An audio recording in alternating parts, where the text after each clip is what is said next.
मनुस्मृति के रेफरेंस के लिए हमने विशुद्ध मनुस्मृति का प्रयोग किया है, जो डॉक्टर सुरेंद्र कुमार जी की एक शोध रचना है मनुस्मृति के ऊपर।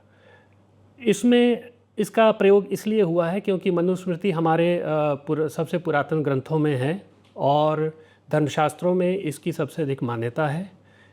तो दहेज से संबंधित जो बातें आजकल हम समझते हैं, क्या उनकी पुष्टि मनुस्मृति के किन्हीं प्रावधानों से होती है, हम ये भी देखेंगे।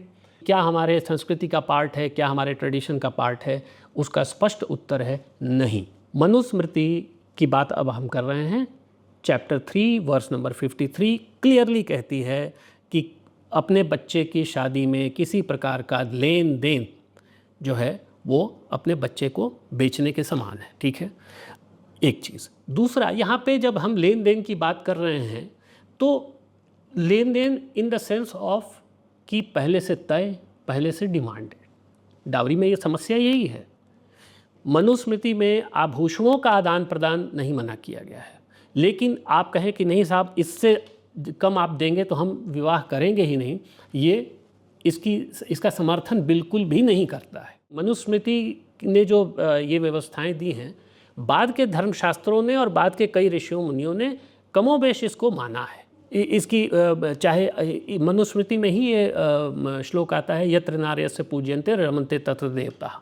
जहाँ नारियों की पूजा होती है वहाँ देवता रहते हैं। बात पूजने से मतलब वहाँ ये है कि उनका आदर हो, उनका सम्मान हो, उनका सत्कार हो और उनको परिपूर्ण किया जाए। जब स्त्री का ऐसे सम्मान होगा तो वहाँ देवता निवास करते हैं, तो वहाँ पे धन धान्य बढ़ेगा, वहाँ पे घर जो है खुशहाल होगा और उत्तरोत्तर वृद्धि होगी। और उसी में फिर वो कहते हैं कि जहाँ नहीं होता है वहाँ हमेशा कष्ट, वहाँ हमेशा दुख, हमेशा क्लेश रहेगा। चैप्टर 9 194 में मनुस्मृति जो है वो स्त्री धन की बात करती है, जिसके 6 सोर्सेज हैं कि उसको समय समय पर जो भी धन मिलता है, आभूषण हो और भी चीज़ें हों, अपने पिता से, अपने पति से, अपने भाई से, विवाह के समय ही नहीं, विवाह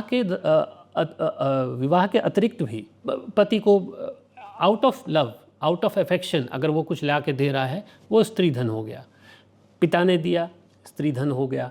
भाई ने दिया, स्त्री धन हो गया। कभी भी किसी त्यौहार के मौके पर, और ये हमारे समाज में आज भी है, बहुत सारे त्यौहार ऐसे हैं जिसमें कि लड़की के मायके से कुछ आता है। जैसे हमारे यहाँ पूर्वांचल में तीज होता है, निर्जला व्रत होता है तीज का, तो वहाँ पे उस समय तीज आता है, यानी लड़की के मायके से कुछ उपहार आते हैं और उसको एक तरीके से सेक्रेड माना जाता है, वो उन्हीं का होता है, उसके ऊपर किसी का हक नहीं होता। और ये जो स्त्री धन है, ये अगर स्त्री ना भी रहे, कि अगर उसकी मृत्यु हो जाती है किसी वजह से, तो उसके पति को नहीं जाएगा, उसके बच्चों को जाएगा।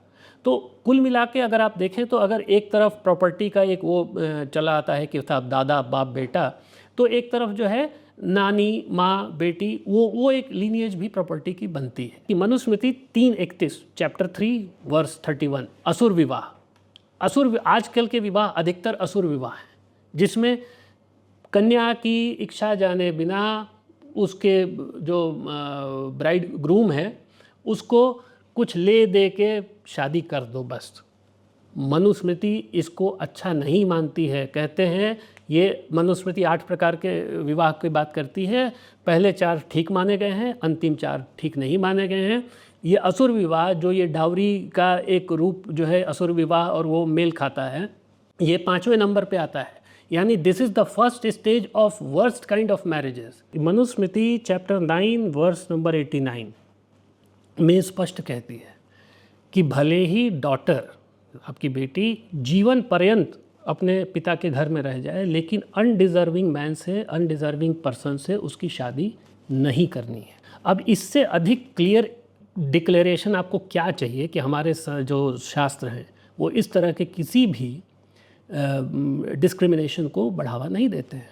मनु कहते हैं 9:102 में, यानी चैप्टर 9 वर्स 102 में, कि एफर्ट करना चाहिए कि मैरिटल बॉन्ड टूटे नहीं। ठीक है, एक। दूसरा बात, मनुस्मृति ये भी कहते हैं कि अब्यूजिव मैरिज में रहने का कोई कंपल्शन नहीं है। उन्होंने कुछ प्रावधान दिए हैं कि कोई छोड़ दिया, किसी ने त्याग दिया, तो आप कैसे दूसरा शादी कर सकते हैं या उनको छोड़ सकते हैं वगैरह वगैरह।